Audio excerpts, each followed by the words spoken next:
keessa galchitan kan nu gaafdigaa turetu warra saalaan galfanne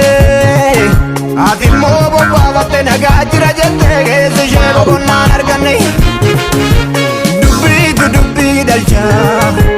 dubbiitu tuqtan dubbii dalchitan uummata diigii keessa galchitan kan nu gaafdigaa turetu warra saalaan galfanne ati immoo bobbaafatte nagaa jira jettee keessi ishee boqonnaan arganne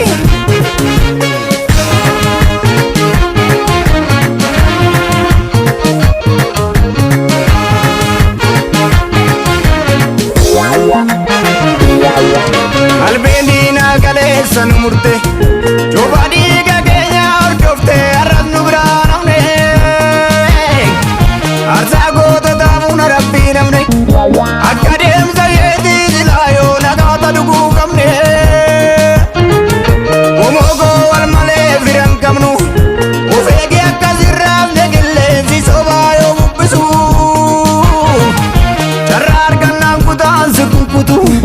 aziizi walii shubbisu obbolee yankee dhiiga boochisu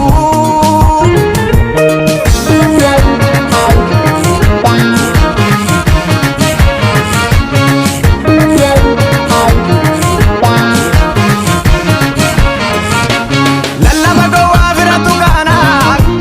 ni waama deebiin dhaggeeffatu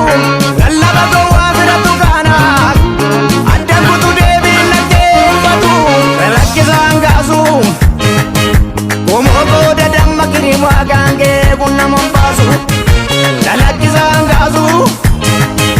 omogoo dadamma kirimaa gaangee kun naman baasu barwaa hundi gubbaacha lakkisaa keessa milchaanne borsi dhibaa hin fudhatin irra dhibaa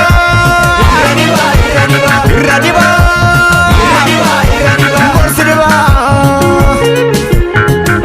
gubbaacha lakkisaa keessi summiidha borsi dhibaa hin fudhatin irra dhibaa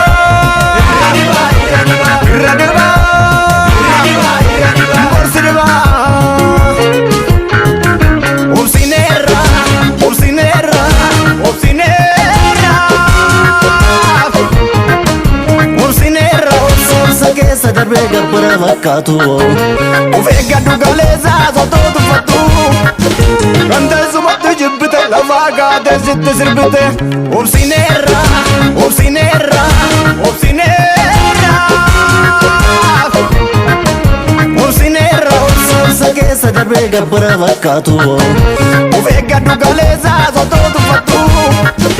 kan teessumatti jibbite lafaa kaatee sitti sirbite barwaa hundirra dibaa beekaa taphatana